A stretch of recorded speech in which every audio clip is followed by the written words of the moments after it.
Rain lashed against the glass walls of the Plaza Hotel, turning Manhattan's skyline into a blur of silver and gold. Inside the penthouse suite, Ethan Cole raised a crystal glass of champagne, the bubbles catching the glow of the chandelier above. Across from him, Sabrina Voss's company's seductive PR executive laughed softly, her red lips brushing against the rim of her flute. The air between them shimmered with danger, perfume, and betrayal. He had told himself it was just a night to celebrate the deal that made him a billionaire again. A harmless escape from the pressure, from the baby cries echoing in his mind. "To freedom," Sabrina whispered, clinking her glass against his. Her eyes glowed like molten amber. Ethan didn't realize that, in that moment, freedom came with a price far beyond his wealth. His phone buzzed on the marble counter. A text from Claire's wife appeared briefly on the screen. "The baby has a fever. Please come home." He turned it face down. Sabrina's hand slid over his. Music thumped faintly from the adjoining room. And outside, thunder cracked. Hours later, the suite was quiet, scented with champagne and regret. Sabrina slept soundly under silk sheets while Ethan stood by the window, watching lightning crawl across the city. For a fleeting second, he thought of Claire's gentle voice, her tired eyes, the way she used to whisper, "I believe in you," before every big meeting. But belief had long been replaced by ambition. He convinced himself he'd make it up to her tomorrow. When dawn broke, he left the hotel, his head pounding, his tie loose around his neck. The streets of Fifth Avenue gleamed with morning rain. He stopped at a Starbucks, ordered a black coffee, and stared at his reflection in the glass-door expensive suit, hollow eyes, a stranger staring back. By the time he reached his penthouse, the air felt wrong. Too quiet. No lullaby from the nursery. No scent of baby lotion or fresh coffee. His gut twisted. "Claire?" he called out, his voice echoing off the walls. Silence. Then he saw at the crib, empty. The baby's blanket folded neatly on the rocking chair. His heart pounded as he noticed the envelope on the counter, her handwriting painfully familiar. He tore it open. Inside was a single page and the house key. The words were short, trembling, but clear. "Last night, while you were with her, our son's fever hit 103. I waited for you. I finally understood I was waiting for a man who doesn't exist." The key slipped from his hand, hitting the marble with a sharp, hollow sound. Rain streaked the window like tears. His phone buzzed again, Sabrina texting. Last night was unforgettable. Ethan sank to his knees, realizing the truth too late. His wife and newborn were gone, and so was everything that ever made him human. The elevator doors slid open to silence. Ethan stepped inside his Manhattan penthouse, a space once filled with warmth, laughter, and the soft hum of a baby's lullaby. Now, it felt like a mausoleum. The scent of baby powder lingered faintly in the air, mixing cruelly with the sterile chill of the marble floors. His expensive shoes clicked with every step, echoing through the emptiness that surrounded him. "Claire." His voice trembled. No answer. Only the low hum of the refrigerator and the distant rumble of thunder. He called again, louder this time, but the only reply was the hollow echo of his own voice.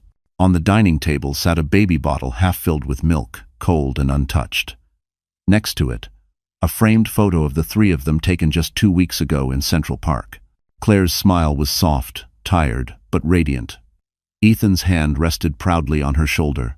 He remembered that day vividly. She had joked about how he never changed diapers. And he'd laughed, promising he'd start tomorrow. There would be no tomorrow. Not anymore. Panic surged through him. He grabbed his phone, dialing her number again and again, straight to voicemail. He called the hospital, no recent admissions. Called her best friend, no answer. Every second felt heavier, as if the walls were closing in. He stumbled into the nursery, a place Claire had painted herself in pale shades of blue and cream. The rocking chair creaked slightly, swaying from the draft of the open window. On the dresser, her wedding ring gleamed beside a folded note. The handwriting was hers, calm, deliberate, final. "Don't look for us. You've already chosen who you are." His breath caught. For the first time in years, Ethan Cole, the man who conquered New York's skyline, felt powerless. He sank onto the nursery floor, clutching the note. The city that once bowed to him now loomed like an indifferent giant beyond the glass. A knock startled him. He opened the door to find his assistant, Brian, holding a tablet. "Sir, we've got a problem," he said cautiously. "The press just published a piece about last night. Photos. You and Sabrina at the plaza." Ethan froze. "What?" Brian turned the screen toward him. Headlines blared. "Real estate tycoon celebrates with mystery woman while wife cares for newborn." Beneath it, a photo of Ethan and Sabrina laughing, champagne glasses raised, the city glowing behind them. His stomach twisted.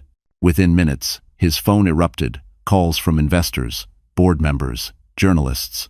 His empire trembled. Years of reputation undone overnight.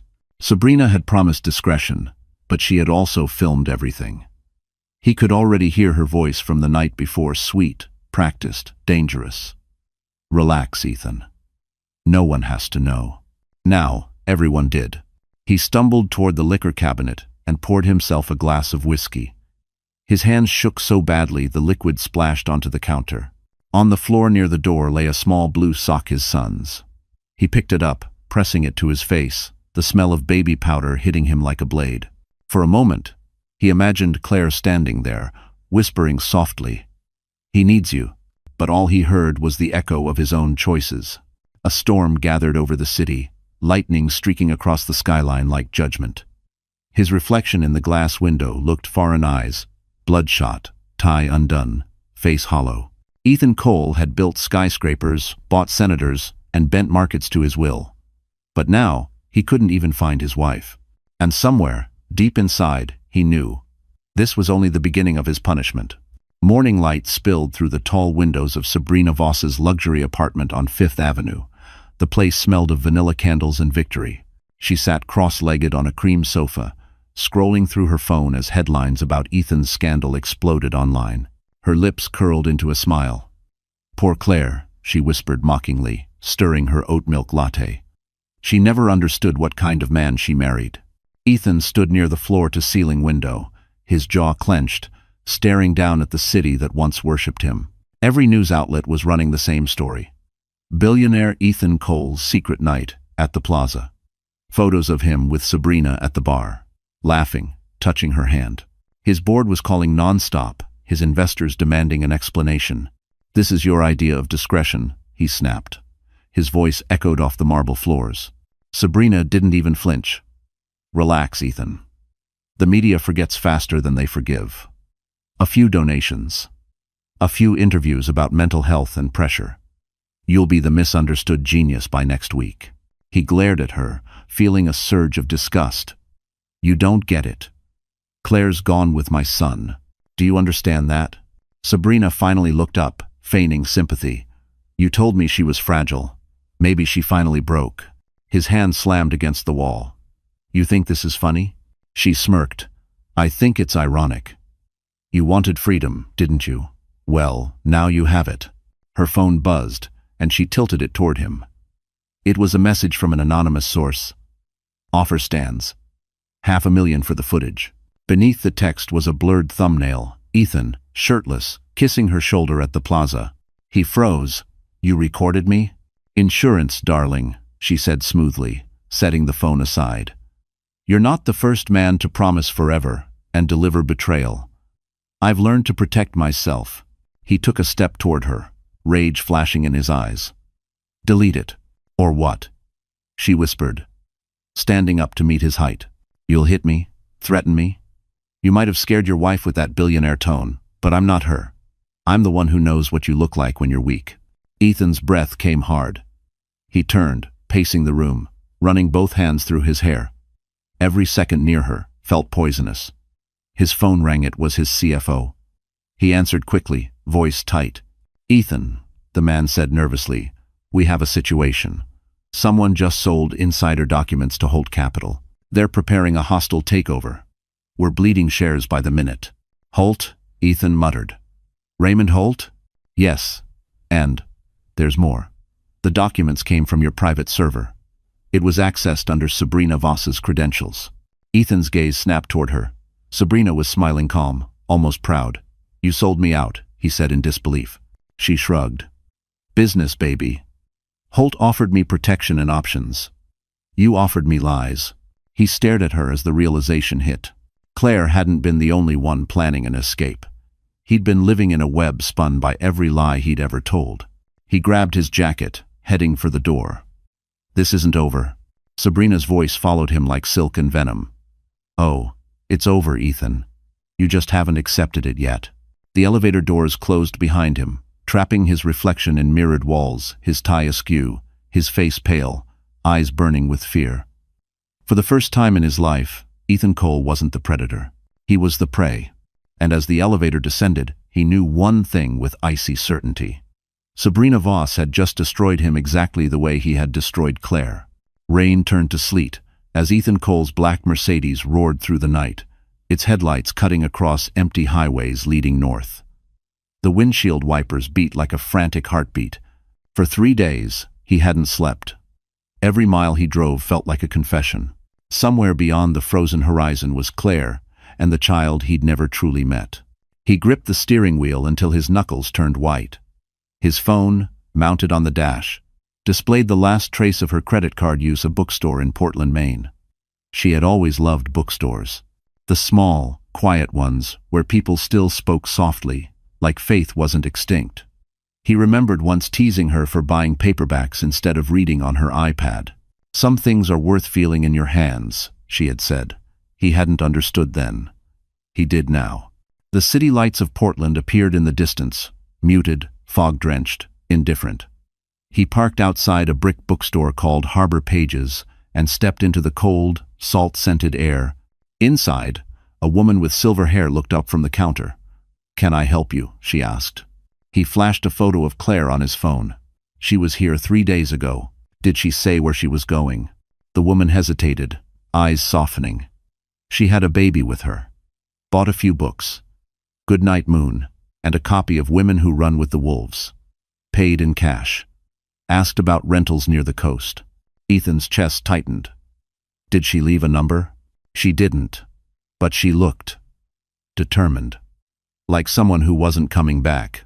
He left the store, snow falling heavier now, coating the street in silence. The PI he'd hired called a few minutes later. "Cole, you won't like this," the man said. "Your wife's car was found abandoned outside Rockport. No sign of her or the baby. Just this." Static crackled before Ethan heard it, a baby crying, faint but real. Where did that come from?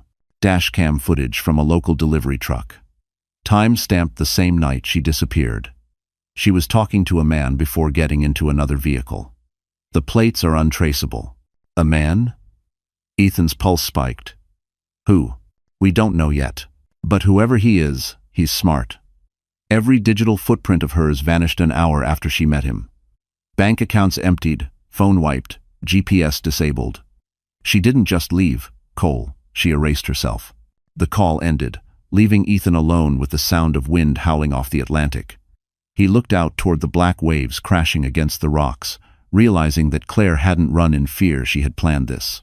Someone had helped her. Back in Manhattan, the world was feasting on his downfall. Sabrina had leaked another video clip, him whispering in her ear at the plaza. "The wife's asleep, baby," he'd said in that recording. A phrase now plastered across every tabloid headline. His board voted to remove him permanently. His accounts were frozen. Reporters camped outside his penthouse, shouting questions about Claire's disappearance. He ignored them all, staring at the single clue he had left, a baby sock found in her SUV. He kept it in his pocket now, like a confession he couldn't escape. At midnight, a new email appeared in his inbox. No sender, no subject line. Just one sentence. "You taught me that power can destroy everything. Now you'll learn what it feels like to lose it." Attached was a photo. Claire standing on a cliff by the sea, wind whipping her hair, their baby bundled in her arms.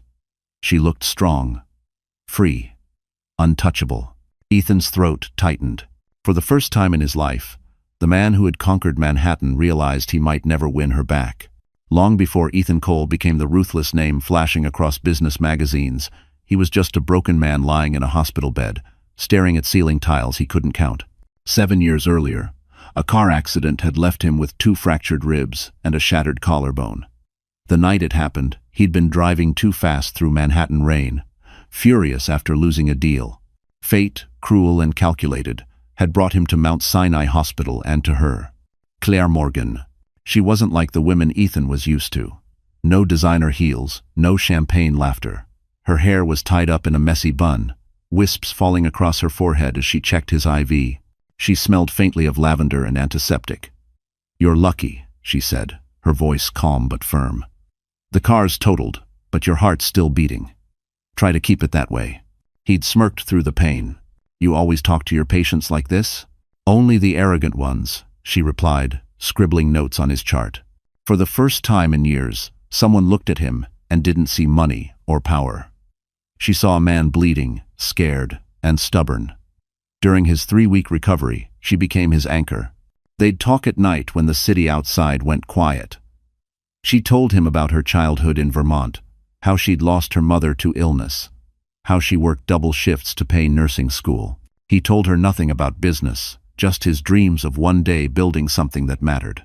On his last day, he tried to give her an envelope with cash, a thank you for her kindness. She pushed it back. "You can't buy gratitude, Mr. Cole. Some things you just feel." He'd watched her walk away, that quiet confidence burning into his memory. Months later, he showed up at her hospital with flowers and a simple request: coffee. She hesitated but said yes. That coffee turned into dinners, laughter, and long walks through Central Park. By the next spring, she was Mrs. Claire Cole. In the early years, their love was something sacred.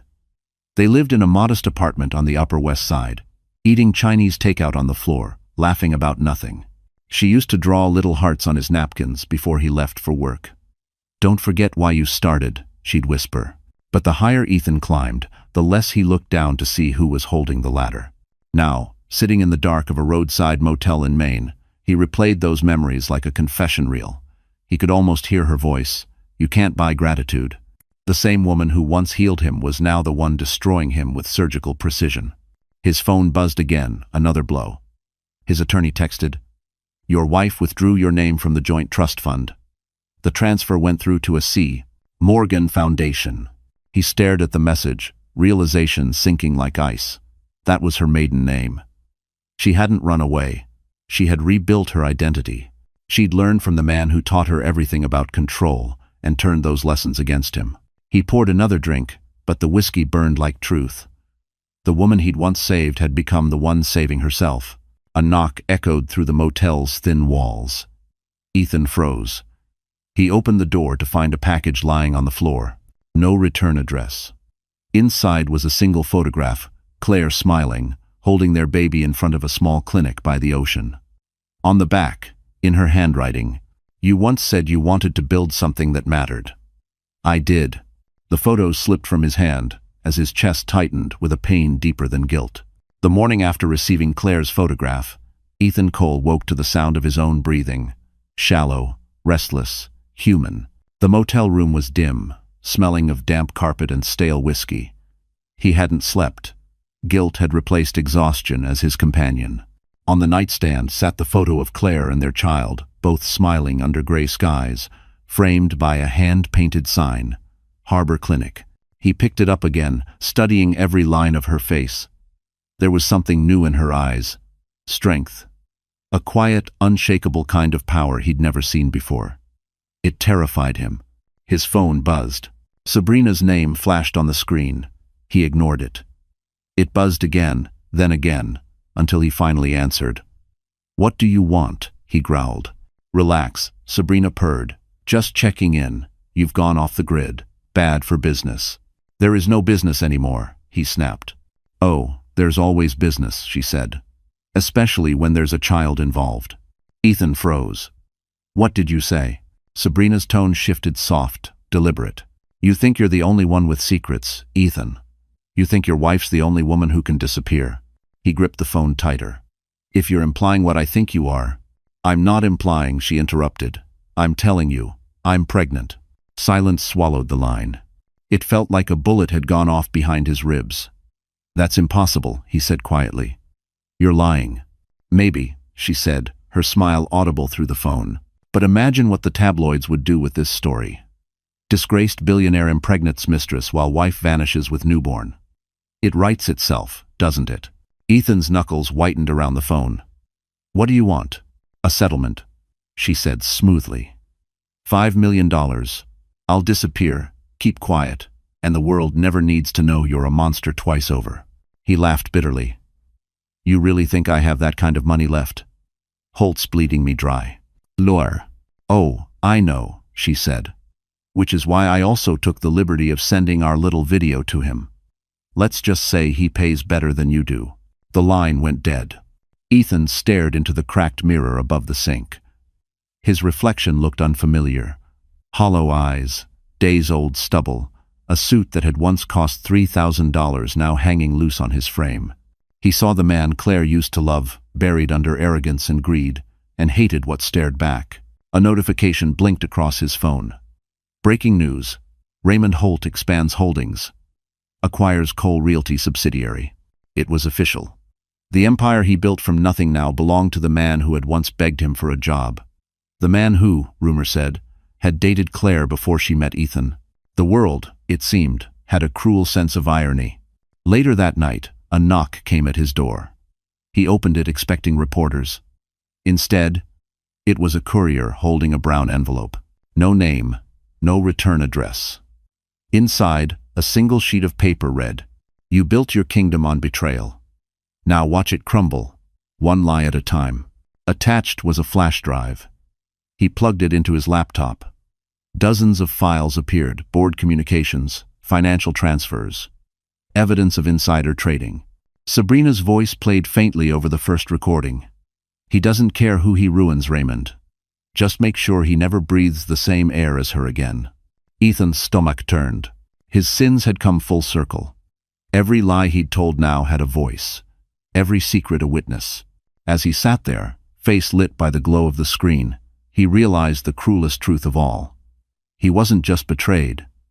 He had trained his betrayers. The enemy in his mirror had multiplied.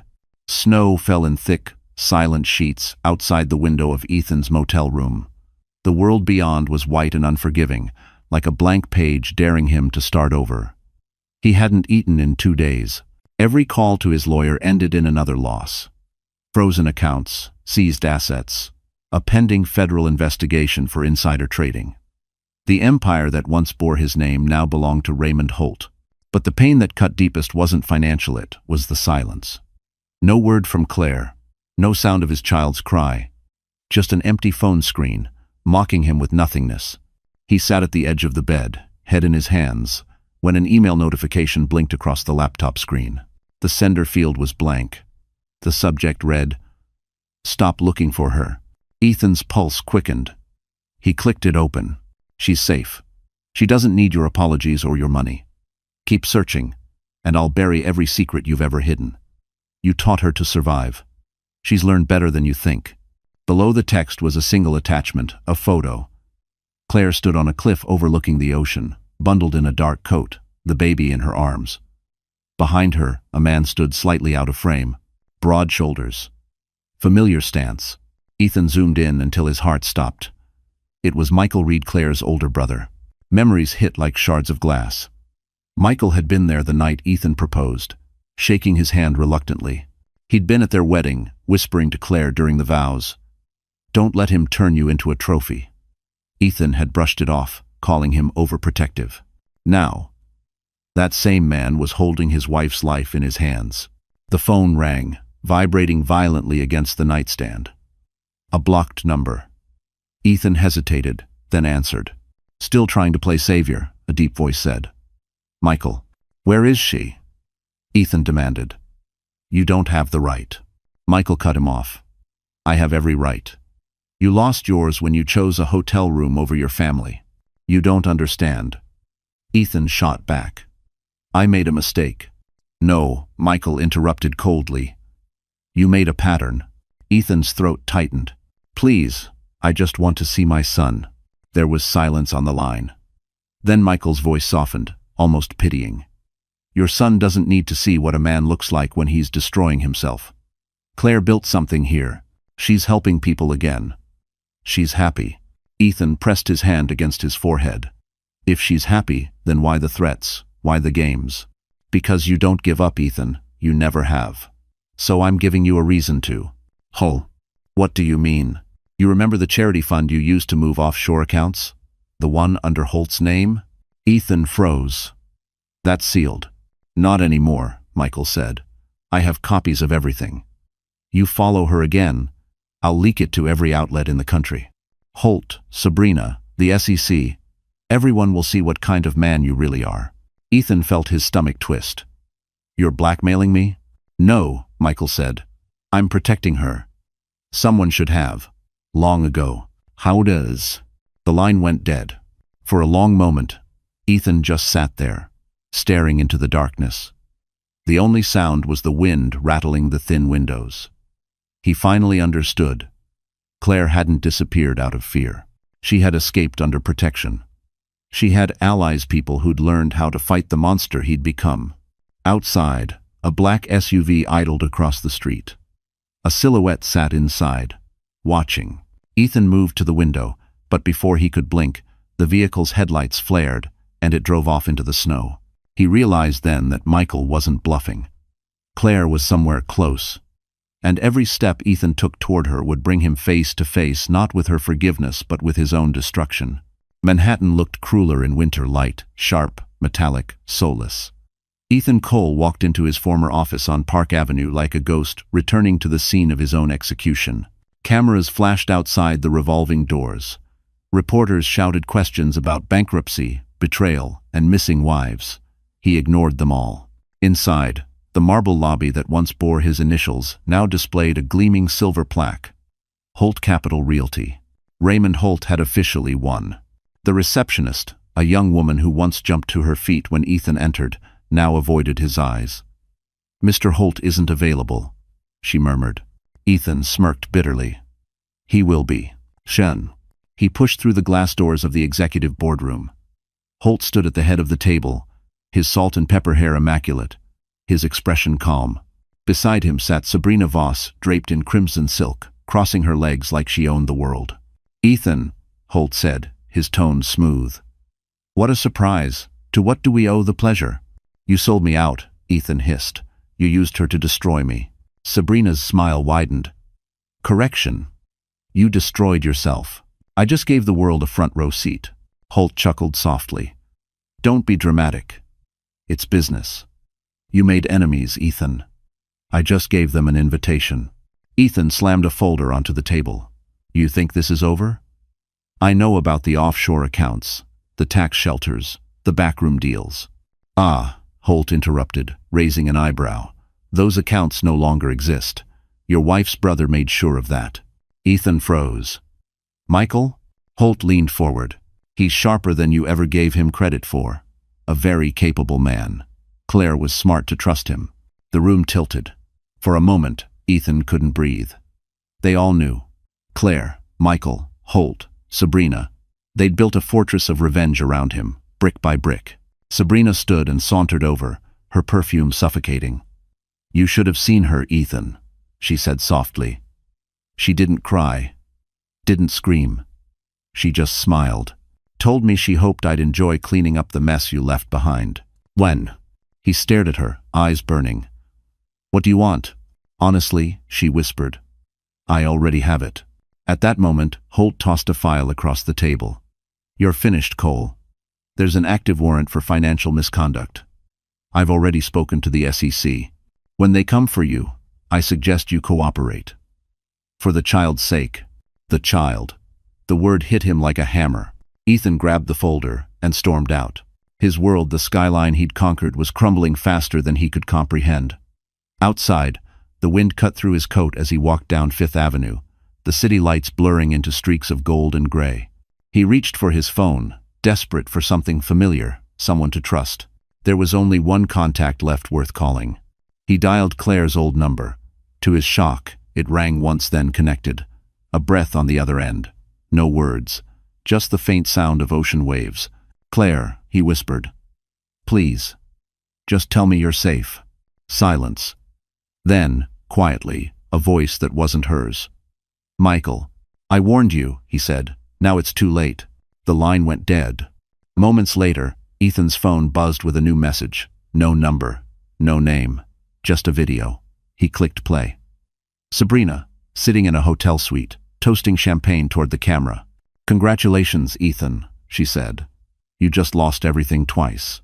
"Ho." The clip ended with a sound that chilled him, a baby crying faintly in the background. His blood ran cold.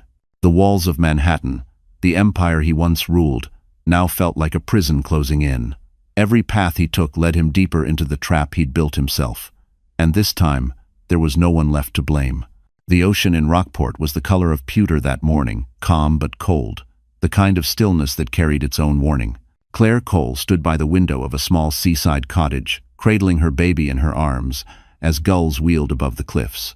The wind rattled the glass panes, but inside the cottage it was warm, filled with the faint smell of salt, milk, and the cedar crib Michael had built by hand. For the first time in months, she could breathe. No cameras, no secrets, no Ethan. The little boy, named Noah, slept soundly against her chest, his soft breaths matching the rhythm of the waves. Claire traced the tiny curl of his hair and whispered, "You're safe now." Her voice trembled as if speaking the words might make them true. Life in hiding had become a strange kind of peace. The town was small, the kind where everyone nodded but never asked questions. To the locals, she was Miss Morgan, a quiet nurse who'd opened a free clinic for fishermen's families. She spent her mornings tending to children with frostbitten cheeks and her evenings watching Noah dream beside the fireplace. On the table near the window lay a copy of Women Who Run with the Wolves and a half-empty Starbucks cup brought from Portland, small tokens of the world she'd left behind. Every night, she wrote letters she would never send. Letters to Ethan. Letters to the woman she used to be. "You once said we could survive anything. You lied. But maybe your lies gave me the courage to save our son." She folded the letter neatly, adding it to a growing stack inside a wooden box. Then she looked out at the horizon. The same horizon Ethan would have to cross if he ever found her. Michael entered quietly, carrying a basket of supplies from town. His presence filled the room like calm water. "How's Noah?" he asked. "Sleeping," she said softly. "Like he belongs to the sea." Michael smiled faintly. "You should rest too." Claire shook her head. "Rest doesn't help when you dream of the past." He hesitated, watching her trace the window with her finger. "You did the right thing, Claire." He had everything: power, money, influence, but he never protected what mattered. "I don't want revenge," she murmured. "I just want peace." Michael sighed. "Peace comes when the guilty stop chasing you." But Ethan Cole doesn't know how to stop. As if summoned by his words, a shadow moved across the cliffs outside. A sleek black Mercedes was parked near the rocks, its engine off, the driver's side door slightly open. Claire's pulse quickened. "Michael," she whispered, stepping back from the window. He moved quickly, pulling her toward the back room. "Stay here. Don't open the door." She clutched Noah close, her heart hammering. Through the crack in the curtain, she saw Michael stride outside, the wind whipping his coat. He approached the car, peered inside, empty. Only a phone sat on the passenger seat, its screen cracked, still playing a faint audio loop, Sabrina's voice. "You just lost everything twice." "Sean." Michael cursed under his breath and threw the phone into the sea. When he returned, his face was pale. "They're watching again," he said. "We have to move." Claire swallowed hard. "How did he find us?" "He didn't," Michael replied. "Someone wants him to think he did." That night, after Michael secured the doors, Claire sat by the fire, rocking Noah slowly. The flames flickered over the letter she held, one she hadn't written yet. "If you ever find this, Ethan, I hope you've learned what love costs when it's built on lies." Outside, the tide rose higher, erasing footprints in the sand. The past was coming for her. But this time, she wasn't the one who would run. The city that once worshipped Ethan Cole now treated him like a ghost.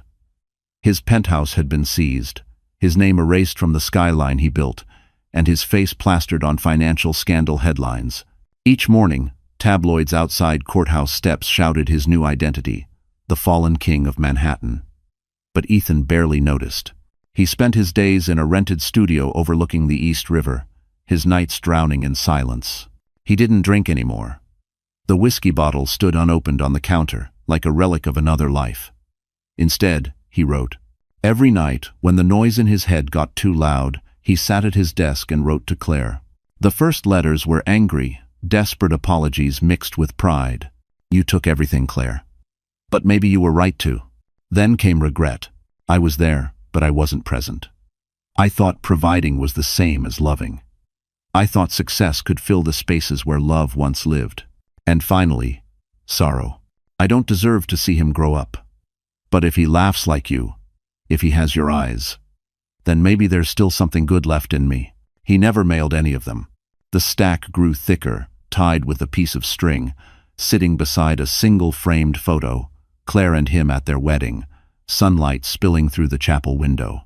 One evening, while he was writing, his laptop pinged with a new message. It was from a therapist he'd been referred to after the court hearings.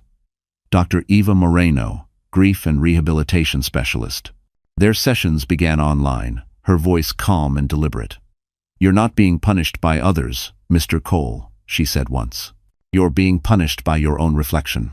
Ethan had stared at the screen for a long time before replying, "Then how do I forgive what I see?" Dr. Moreno smiled gently. "By rebuilding, piece by piece. You once built towers for money. Build something now for meaning."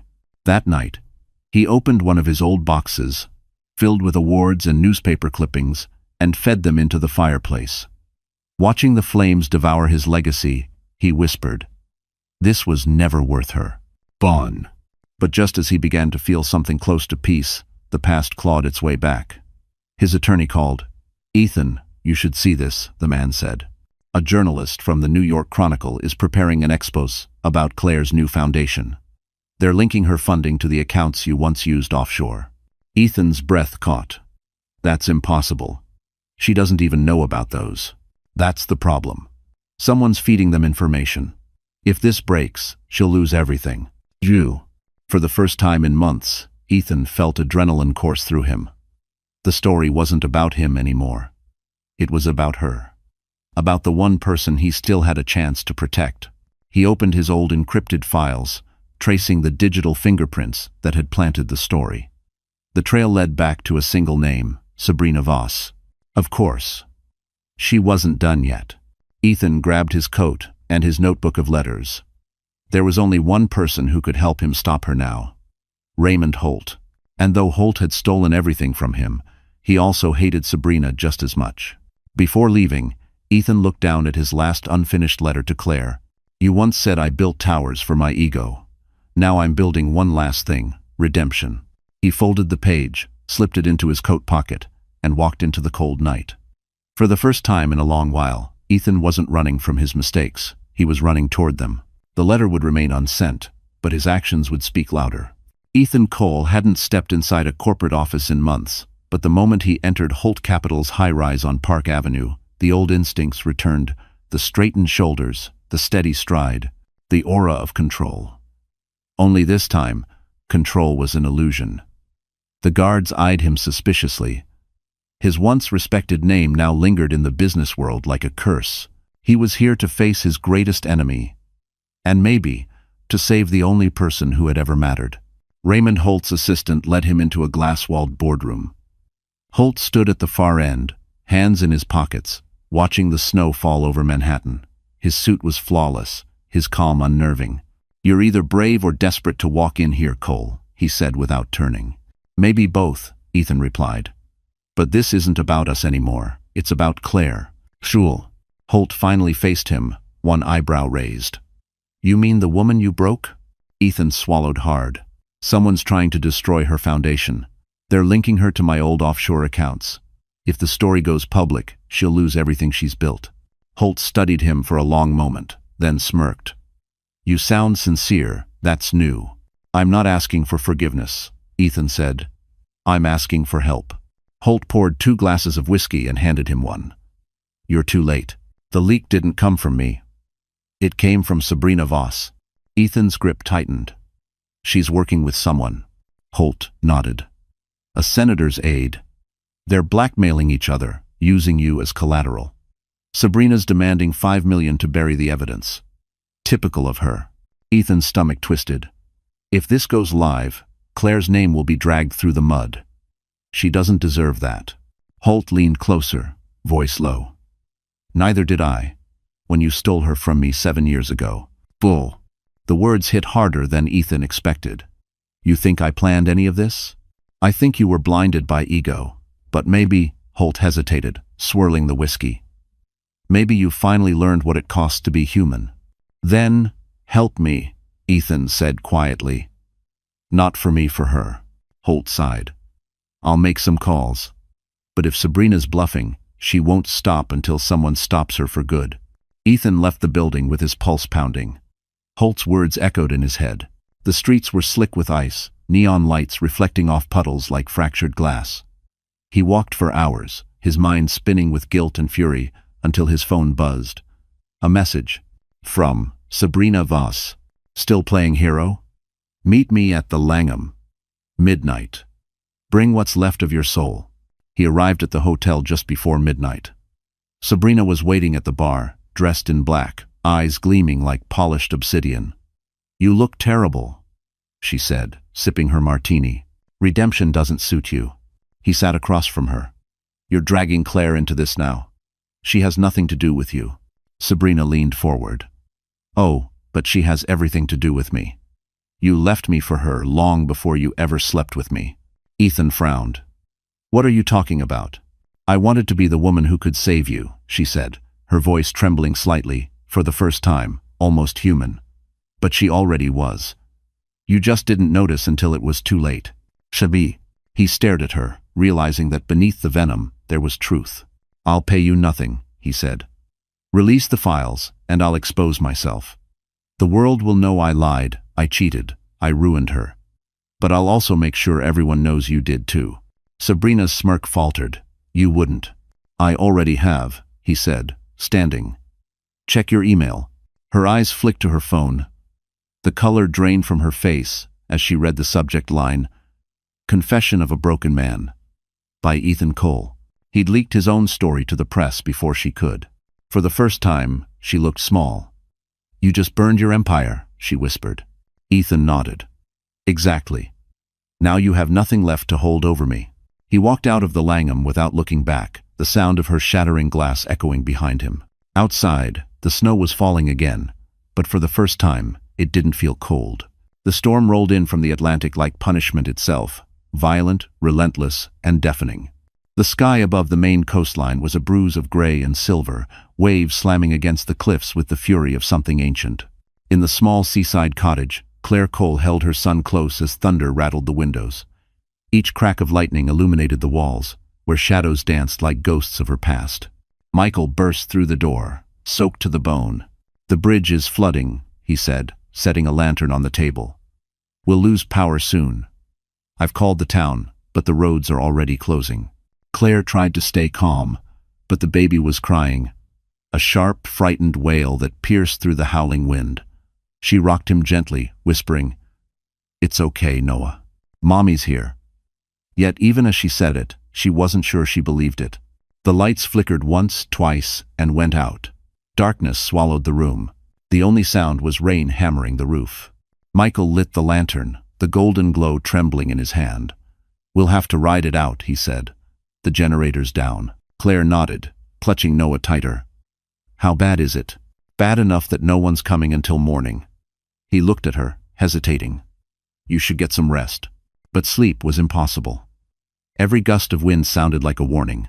Every creak of the wood reminded her that danger had a way of finding her, even in the most hidden places.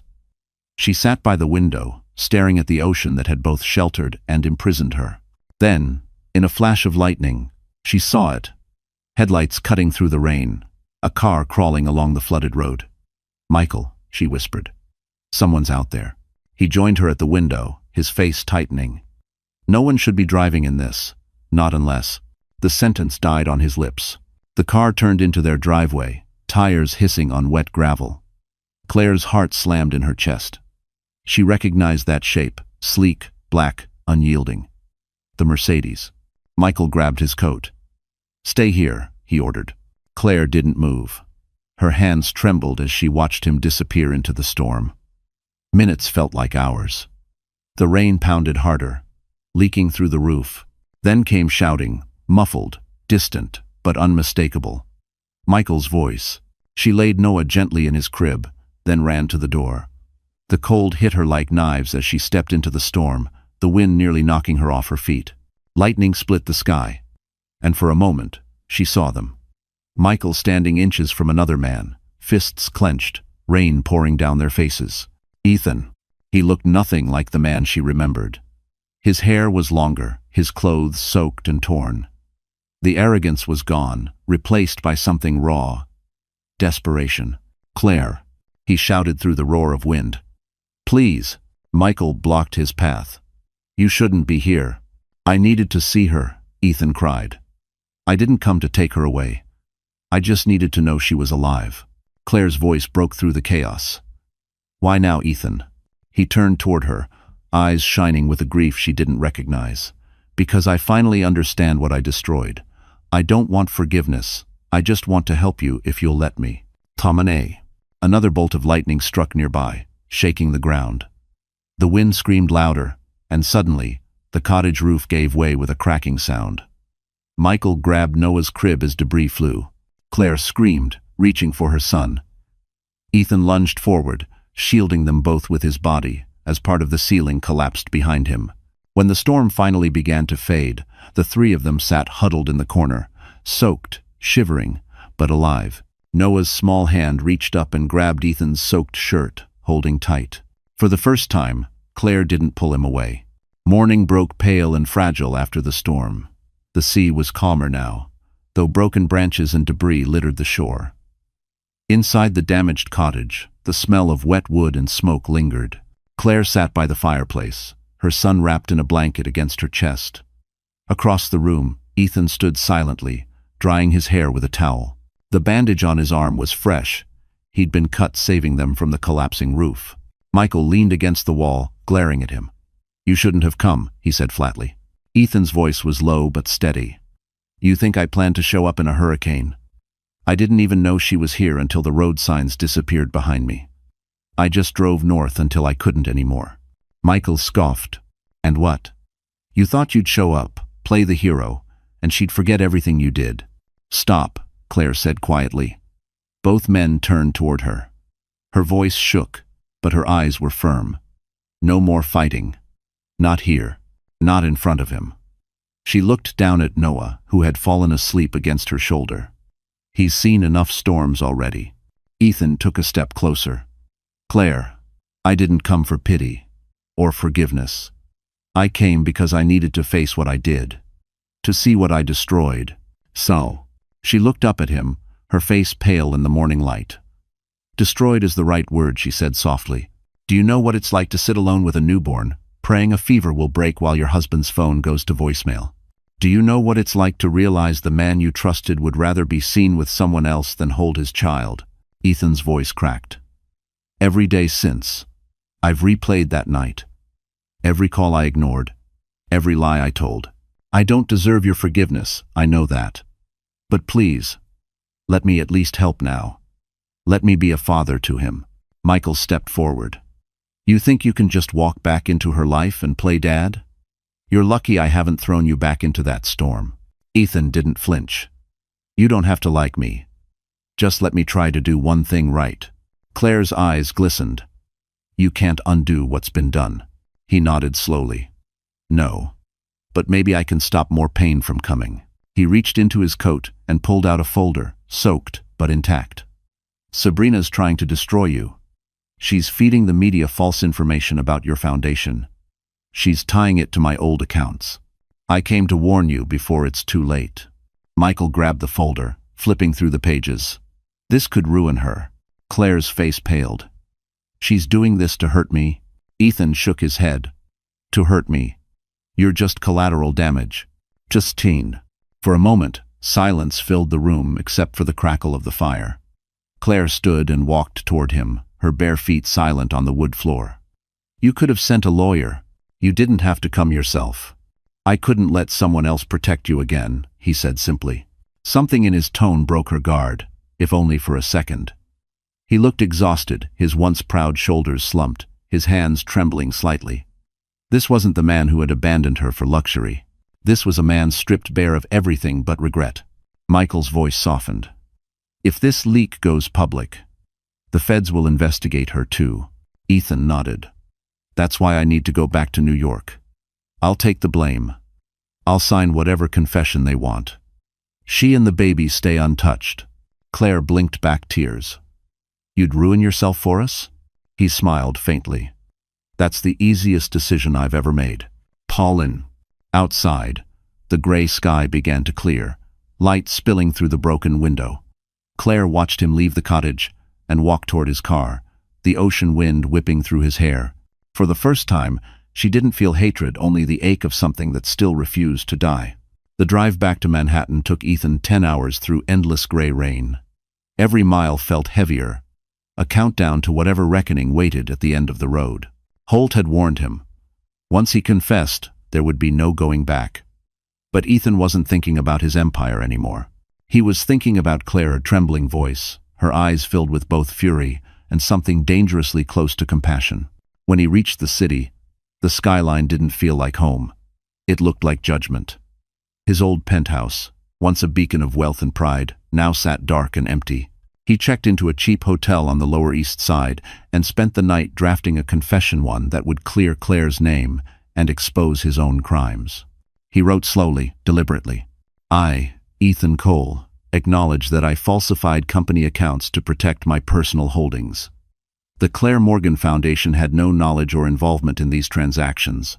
Any accusations against Claire Cole are the result of my deceit alone. When he finished, he signed it and stared at the page until the ink blurred. The next morning, he handed the confession to a journalist from the Chronicle. Print it, he said. Everything. The woman looked startled. You're sure? This will destroy what's left of your reputation. It's already gone, he replied. But maybe it'll give her a chance to live. By noon, the story was everywhere. Ethan Cole confesses to financial fraud, exonerates his wife. The same networks that once celebrated his rise now devoured his fall. Reporters camped outside the courthouse, his name trending alongside words like shame and betrayal. That night, he sat on a park bench near the river, the city lights reflecting in the black water. His phone buzzed with dozens of messages, lawyers, former partners, old friends begging him to retract his statement. He ignored them all. Then, one text appeared from an unknown number. You shouldn't have done this. M. Michael. Ethan hesitated, then replied, Tell her it's over, she's free. A few minutes later came the response. She already was. He closed his eyes, breathing in the cold wind that cut through his coat. Somewhere, he hoped Claire was asleep, her son safe beside her. That thought alone made the ruin worth it. But the universe wasn't finished with him yet. Just past midnight, his phone rang again. This time, it was the hospital in Rockport. The nurse's voice trembled. Mr. Cole, your son was admitted an hour ago. High fever, severe infection. Mrs. Cole requested you be notified. Ethan's blood ran cold. Is he Fanny? He's stable, but it's critical. The nearest pediatric surgeon is in Boston. We're arranging emergency transport. He didn't think. He just ran. 6 hours later, he was in the hospital corridor, disheveled, out of breath, and terrified. Through the glass window of the small intensive care unit, he saw Claire sitting beside Noah's bed, holding the boy's hand. The machines beeped softly, fragile reminders of how thin the line between life and loss really was. She looked up when she felt his presence. Their eyes met through the glass. For the first time, there was no anger, only exhaustion, fear, and something deeper neither could name. He pushed open the door, and Claire didn't stop him. He walked to the bedside and gently touched his son's tiny arm. Hey, little man, he whispered. It's Dad. Noah stirred slightly, his eyelids fluttering. Claire's voice was soft but unsteady. He kept calling for you in his sleep. Ethan swallowed hard. I'm here now. The doctor entered, explaining the situation in a rush. Noah would need immediate surgery. Ethan turned to Claire. Let me handle it. I'll pay for everything. Please, just let me do this one thing right. Frym. She nodded slowly, tears spilling over. Just don't disappear again. He met her gaze. Never. That night, Ethan stayed awake beside the hospital bed, his hand over his son's. Every beep of the monitor was a reminder of the life he almost lost twice. And for the first time in years, he prayed. The surgery lasted 4 agonizing hours. Ethan paced the corridor outside the pediatric operating room like a man awaiting his own verdict. Every second that passed was punishment for years of selfishness. Through the glass wall, he could see the faint outline of his son's small body under bright surgical lights, a sight that reduced him from Titan to nothing but a father praying for mercy. Claire sat nearby, hands clasped, lips trembling in silent prayer. The same woman he'd once left crying alone in their penthouse was now the strongest person in the room. When she finally spoke, her voice was barely above a whisper. They said the infection spread fast. If we'd come any later... She stopped, unable to finish. Ethan lowered himself into the seat beside her. "He's a fighter," he said softly. "He gets that from you." Claire didn't look at him. "He almost didn't make it because of you. If you hadn't..." He interrupted gently. "I know." Then quieter. "I know, Claire." For a long moment, the only sound was the rhythmic hum of hospital machines. Finally, the surgeon emerged, fatigue etched on his face. "He's stable," he said. "The operation was successful. He'll need time to recover, but your son's going to be okay." The relief was so sharp it almost hurt. Claire broke down, covering her face with her hands. Ethan exhaled shakily, his shoulders trembling. "Thank you," he whispered, but the doctor had already moved on to the next emergency. When the nurse allowed them inside, Noah was asleep beneath soft white sheets, his tiny chest rising and falling slowly. Claire sat by his bedside, stroking his hair. Ethan stood behind her, his hands in his pockets, afraid to breathe too loudly. "He looks like you when he sleeps," she said quietly. Ethan swallowed hard. "Then I'll make sure he never becomes like me when he wakes." That night, as Claire rested her head against the bed, Ethan slipped out of the room. He found the hospital chapel, a small, dim space lined with flickering candles. He wasn't a man who prayed, but now he knelt, the cold tile beneath him grounding the moment. "If you let him live," he whispered, "take whatever's left of me instead." It wasn't a deal. It was surrender. The next morning, sunlight cut through the blinds. Noah was awake, small fingers reaching toward the light. Claire smiled through her exhaustion. Ethan stood at the foot of the bed, watching silently. When she caught his gaze, she said softly, "You didn't have to stay." "I wanted to," he replied. "I needed to." "Well..." Claire studied him, her eyes filled with something uncertain. Not forgiveness, not yet, but the first flicker of understanding. "He'll need physical therapy, medicine, time," she said. "I'll take care of it," Ethan answered. She shook her head. "You've already lost everything. You don't owe us anything." He smiled faintly. "Maybe not. But I owe him everything." Over the following weeks, Ethan remained in Maine. He volunteered at the hospital, quietly donating under anonymous checks. He rebuilt the clinic's storm-damaged roof himself, hammering nails into the wood with blistered hands. The townspeople, once wary of the stranger with haunted eyes, began to nod when he passed by. One afternoon, Claire found him painting the fence outside the cottage, sleeves rolled up, sun glinting off his arm. "You're not the man I married," she said, crossing her arms. Ethan paused, lowering the brush. "I know. You're trying too hard." He turned toward her, eyes steady. "No, Claire. I'm trying just enough." For the first time in years, she smiled. Small, reluctant, but real.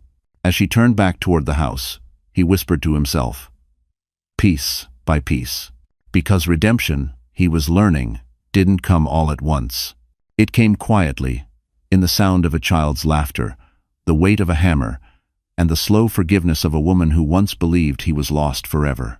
The winter sun over Manhattan did little to warm the chill in the air.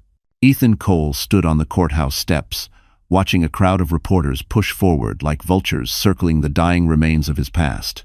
Cameras flashed, microphones thrust toward him, questions flying like shards of glass. "Mr. Cole, is it true you've surrendered your remaining assets? Did your mistress blackmail you? Are you still in contact with your wife?" He said nothing. Silence was his final defense. Beside him, his attorney whispered, "You don't have to face her in person. The deposition can be remote." Ethan shook his head. "No, I need to see it end." Inside, the courtroom was cold and sterile, filled with murmurs. At the defendant's table sat Sabrina Voss, immaculate as ever, but the glamour was cracking. Her once flawless skin was pale, her eyes rimmed red from sleepless nights. She wore confidence like a costume now, one she could no longer afford. When the judge entered, all noise died. The prosecution began laying out evidence, screenshots, emails, financial transfers. Sabrina's voice, recorded on a phone call, played through the speakers. "If he doesn't pay, I'll make sure his wife's foundation burns with him." A gasp rippled through the room. Even Sabrina flinched. Ethan watched her face carefully, but there was no satisfaction in seeing her crumble. Only exhaustion. She had been the mirror to his own worst self, greedy, manipulative, hollow. When it was his turn to testify, Ethan rose slowly. "I'm not here to destroy her," he said quietly. "We both built our lives on deceit. The difference is, I stopped." The judge raised an eyebrow. "And why should the court believe that, Mr. Cole?" "Because I've already lost everything worth lying for." Sabrina's attorney tried to counter, but the evidence was overwhelming. The leaked files, the blackmail payments, the offshore accounts under her name. It all painted the same picture. By the time the closing statements ended, Sabrina's mask had fully shattered. When the verdict came, guilty on charges of extortion and corporate fraud, she didn't cry. She just stared at Ethan, eyes glistening, lips trembling with something between hatred and sorrow. As the guards led her away, she turned to him and whispered, "You think you've won, but redemption doesn't erase who you were." He met her gaze calmly. "No, but it lets me start over." So, outside, the press swarmed again, but Ethan ignored them. He walked down the steps into the biting wind, the first flakes of snow drifting through the city. He passed a Tiffany window display, glittering rings under soft yellow light, and thought of Claire's wedding band, the one she had left on their kitchen counter the night she vanished. That evening, Holt called. "You made the right move," he said. "She'll serve time. The story's fading. Claire's name is clean again." "See, I didn't do it for headlines," Ethan said. "I know. But the world loves a redemption arc. People are already calling you the man who burned his empire to rebuild his soul." Ethan almost laughed. "I'm not rebuilt. Not yet." After hanging up, he looked out at the skyline glowing beneath the snow. He thought about Maine, the quiet waves, the little clinic, his son's laugh. For the first time, the city that once defined him felt small. A week later, a letter arrived at Claire's cottage. No signature, just a single sentence written in Ethan's handwriting. "She's gone. You're free." Claire read it twice, her fingers trembling. Then she folded it neatly and tucked it into the wooden box where she kept the unsent letters, her silent archive of everything they had survived. Outside, the tide rolled in gentle and steady. And somewhere miles away, a man walked alone through the snow, no longer running from his past, only toward the possibility of grace. Spring came late to New York that year. For months, the city had worn a coat of gray, but on this morning, sunlight spilled across the streets like a promise. Ethan Cole adjusted his tie in the mirror, almost not recognizing the man staring back. No longer the billionaire in tailored Tom Ford suits. No longer the tabloid disgrace.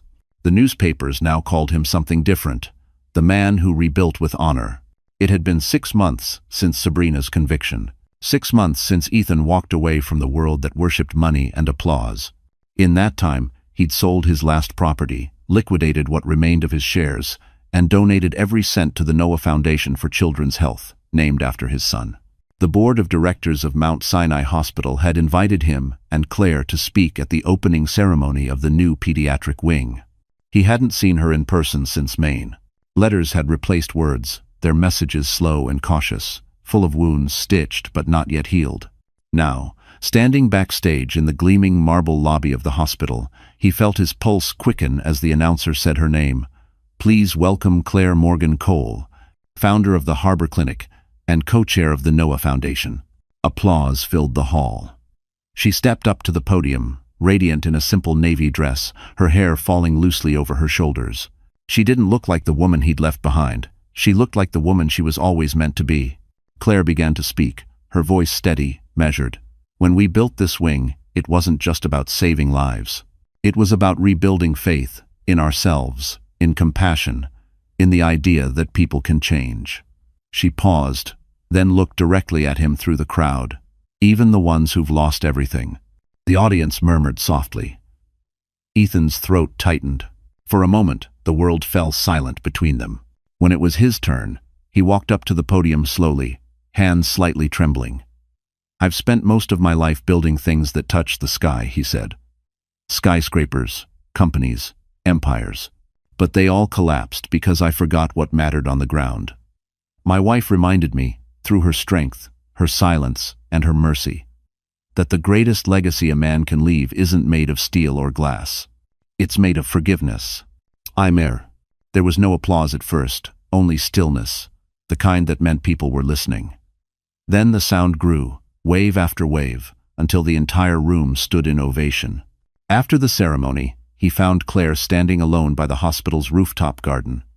The city stretched out below them, bathed in gold. Noah played nearby with a nurse, laughing, the kind of laughter that once seemed impossible. "You spoke beautifully," she said without turning.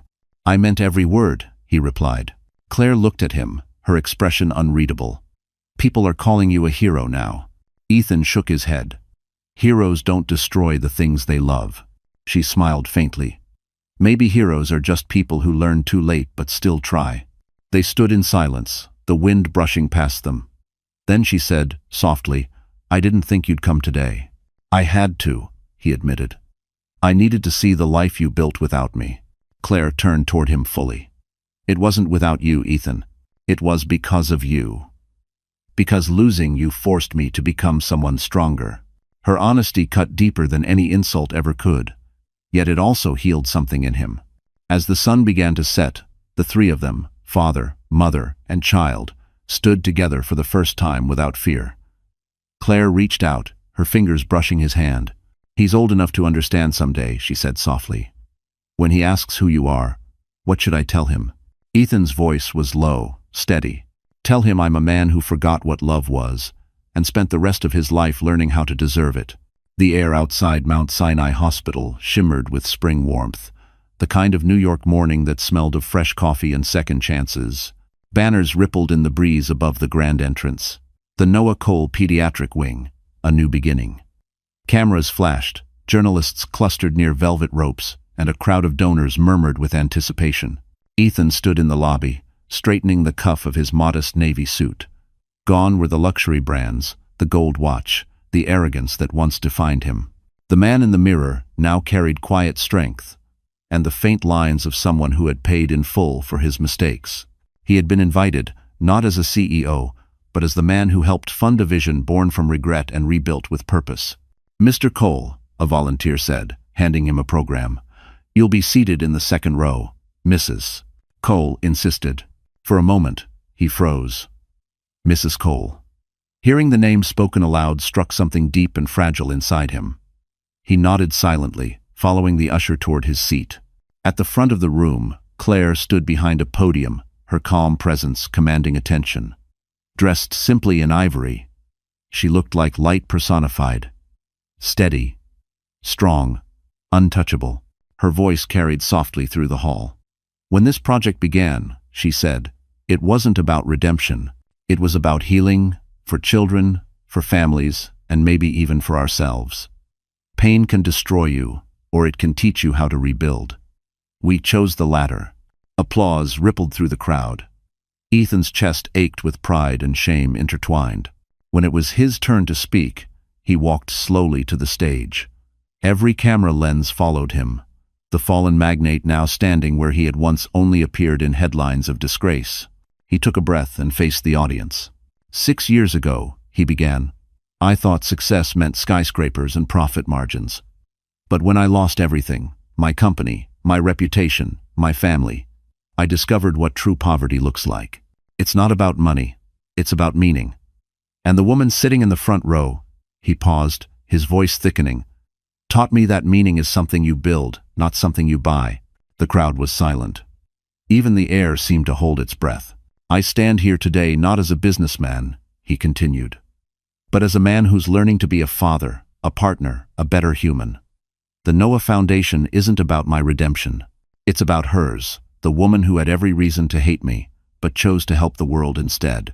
When he stepped away from the podium, the applause that followed was thunderous, not for his words, but for the sincerity behind them. Later, as the ceremony ended, Ethan found Claire standing in the rooftop garden overlooking Central Park. The city stretched beneath them, golden in the fading light.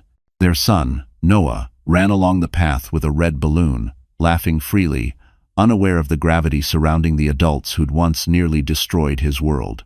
Claire turned as Ethan approached. "You did well," she said softly. He smiled. "You built this. I just followed your lead." Bah. For a moment, they stood in silence, the distance between them smaller than it had been in years. "You've changed," she admitted. "But sometimes I wonder if people really do. Or if they just learn how to hide their scars better."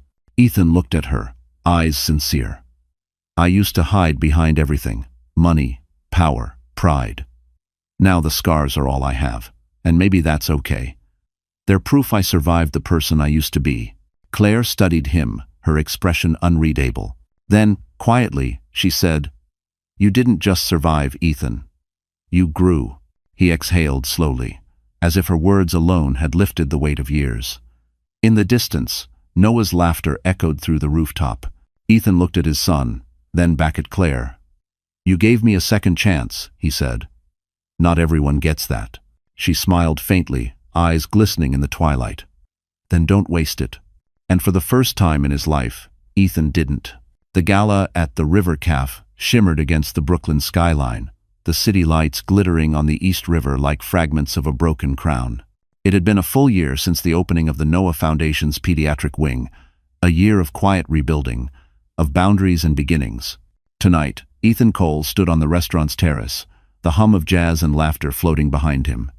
He wore a simple black tuxedo, no designer logos, no excess, just a man waiting for a moment he wasn't sure he deserved. The event was a celebration of the Foundation's success. Hundreds of children saved, clinics funded across New England. But for Ethan, it wasn't about applause or photographs. It was about one person, Claire. He hadn't seen her since the hospital ceremony. Their letters had become rarer, their words careful, full of warmth, yet cautious, like two people afraid to touch old wounds. He didn't know if she'd come tonight. Part of him believed she wouldn't. The other part, the part that had learned to hope, believed she might. A gentle voice cut through his thoughts. "You still hate crowds, don't you?" He turned, and there she was. Claire stood framed in the soft glow of the terrace lights, her navy gown flowing like the river beneath them. Her hair was pinned back loosely, a few strands brushing her cheek. She looked timeless. Ethan's breath caught. "You came." "I almost didn't," she admitted. "But then I remembered what this place means." He smiled faintly. "The River Cafe. Our first anniversary dinner.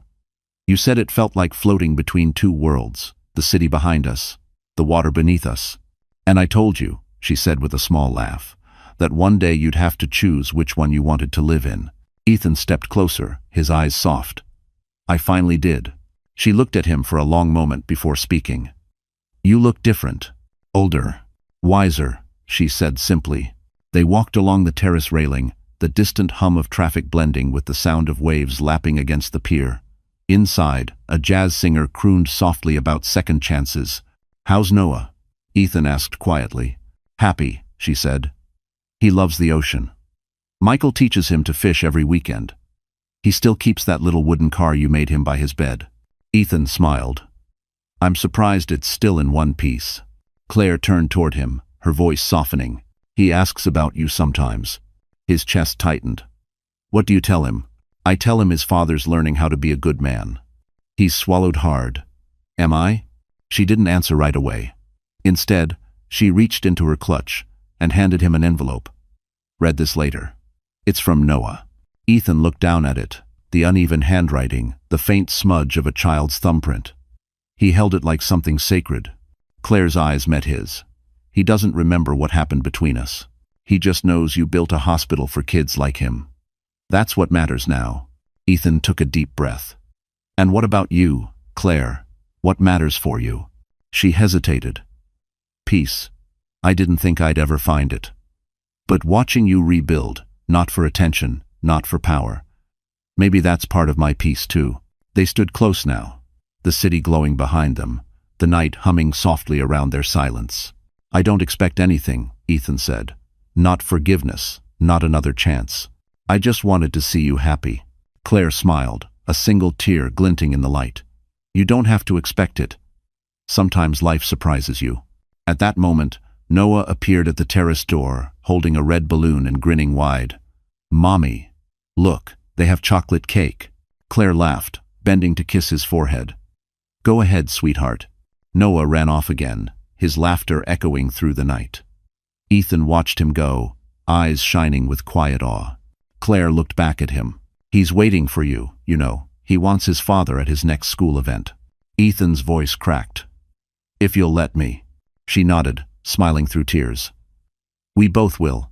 As the city lights reflected on the river, Ethan realized this wasn't a fairy tale ending. It was something better. It was real. The morning after the gala, New York felt different, softer somehow, as if the whole city had exhaled. The clouds parted, spilling sunlight over Central Park, and the air carried that first fragile whisper of spring. Ethan Cole walked down the familiar paths lined with budding cherry trees, his hands deep in his coat pockets, his heart heavier and lighter all at once. Ahead, near the lake, he spotted her. Claire sat on a weathered bench, her hair catching the sunlight, a paper cup of coffee in her hands. She looked peaceful, not the fragile peace that comes from running, but the kind born after surviving every storm. Beside her, Noah knelt by the water, tossing breadcrumbs to ducks, his laughter echoing through the still air. Ethan paused for a moment, simply watching them. The scene was so simple, so pure, it almost hurt. For years, he'd imagined moments like this, not the grand gestures or luxury vacations, but mornings that felt honest, mornings that felt like home. Claire turned, sensing his presence before he spoke. You're early, she said, smiling faintly. I didn't sleep, he admitted. Guess I didn't want to miss this. He sat down beside her, careful to keep a respectful distance. The silence between them wasn't tense anymore. It felt earned. Noah turned around, waving excitedly. Dad, look. They follow me when I throw food. Ethan's chest tightened at the word Dad. It had been so long since he'd heard it without pain. You've got away with them, he said, his voice catching slightly. Claire smiled. He's got your patience. Ethan laughed quietly. You must be thinking of someone else. She sipped her coffee, eyes focused on the water. He doesn't know the details. He's too young. But he knows his father came back. I almost didn't, Ethan said honestly. There were nights I thought disappearing would be easier. Claire glanced at him, her expression soft but steady. Running is always easier, but harder to live with. He nodded. I spent years building towers no one remembers. And now, a single laugh from him feels like the only thing that matters. Claire looked at him for a long time, then said, You've changed, Ethan. Truly changed. I'm trying, he said. Every day. She exhaled, eyes glistening. Do you ever wonder what would have happened if that night hadn't broken everything? Ethan's voice was low. We'd still be pretending to be happy, and I'd still be too blind to know what I was losing. She smiled sadly. Maybe we had to fall apart to become who we were meant to be. The wind shifted, scattering petals from the cherry trees. Noah ran toward them, laughing as the petals clung to his hair. He threw himself into Ethan's arms, giggling. Dad, are you coming to my school show next week? Ethan held him close. Wouldn't miss it for the world. Bye. Claire watched them, her hand unconsciously brushing the spot on her finger where her wedding ring used to be. I don't know what the future looks like, she said softly. But I know this. I'm not angry anymore. Ethan looked up, eyes wide. You're not? She shook her head. Anger kept me safe. But forgiveness, it's what finally set me free. He couldn't speak. The weight of her words sank into him deeper than any punishment ever had. Noah tugged at Claire's sleeve. Mommy, can Daddy come home for dinner? She hesitated, then looked at Ethan. Would you? He nodded slowly, his voice breaking. I'd love nothing more. As they walked toward the park exit, sunlight glinted off the lake, turning the water to gold. Claire reached for Noah's hand. Then, after a pause, reached for Ethan's too. It wasn't a grand reunion. It was something far rarer, the quiet, trembling rebirth of trust. The house in Maine was quiet again, but not empty. The sea outside hummed its eternal rhythm. waves brushing against the cliffs as if whispering blessings. A year had passed since that morning in Central Park, the morning when forgiveness became more than a word. Now, life had found its own rhythm. Claire's clinic thrived. The town trusted her. And Ethan, against every odd, had stayed. He'd bought a small house near the harbor, nothing like the penthouses he once owned. The walls smelled of cedar and paint. The floorboards creaked with character. Every morning, he woke before sunrise, brewed coffee, and walked to the pier with Noah. Sometimes they fished, sometimes they just talked about nothing. But for Ethan, each conversation felt like redemption carved into time. Claire arrived that morning with a basket of muffins and a soft smile. "You still don't lock your door," she teased, setting the basket on the table. Ethan grinned. "Guess I like the idea that someone might walk in." She shook her head, half smiling. "You've changed, Ethan Cole." He poured her coffee into a worn ceramic mug. "For the better, I hope." "For the quieter," she replied, taking a sip. "I didn't think you'd ever learn how to sit still." He leaned against the counter, watching her. "Maybe I just needed a reason to." The morning sunlight poured through the windows, painting everything in gold. It felt like the kind of peace neither of them thought they'd earn. Later that day, they attended the annual town fair. Children's laughter mixed with the scent of caramel and salt air. Noah ran ahead with a wooden airplane in his hands, a toy Ethan had carved himself. Claire walked beside him, the distance between them smaller now, natural. "Remember when you couldn't stand small towns?" she asked, glancing at him. He chuckled. "Yeah. Now I can't imagine leaving one." Chazelle. As evening settled, the three of them stood by the shoreline watching the fireworks bloom over the water. Claire's hand brushed his lightly. He didn't move, afraid the moment might break. "Do you still miss it?" she asked. "The city, the power, the noise." He shook his head. "No. I used to chase applause. Now I chase quiet. And I've learned quiet can be loud in all the right ways." She smiled, turning her eyes back to the sky. "You sound like a poet." He laughed softly. "No, just a man who ran out of excuses." A burst of gold lit up the waves, reflecting across her face. She looked at him, her expression unreadable but tender. "You've done more than change, Ethan. You've healed. Only because you let me try," he said. For a while, they didn't speak. The fireworks faded, leaving behind the steady whisper of the sea. Noah ran toward them, laughing, his small hand gripping theirs. "Mom, Dad, can we stay up and watch the stars?" Claire smiled. Just for a little while. They spread a blanket on the sand, the three of them lying beneath a sky stitched with constellations. Noah fell asleep first, his head resting between them. Claire turned her gaze to Ethan. "Do you ever think about the night it all started?" He nodded slowly. "All the time. But I don't hate it anymore. Because it brought me here." She looked at him, really looked at him, and for the first time in years, her eyes softened with something that wasn't guarded. "Maybe," she whispered. "We needed to lose each other to find ourselves." Ethan reached out, his hand covering hers. "And maybe," he said, his voice barely above the waves, "we were never really lost, just waiting to come home." The tide moved closer, kissing the edge of the blanket, as if sealing their words in salt and light.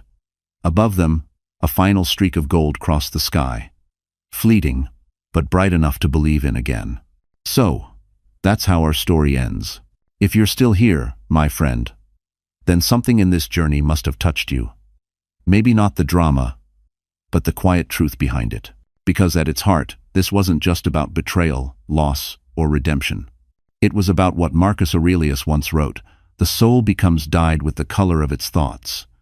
Ethan learned that no empire, no wealth, no power can heal a heart that refuses to face itself. But when we finally stop running, when we dare to stand still and take responsibility, healing begins. Maybe you, too, have a storm you're trying to survive. Maybe forgiveness feels impossible right now.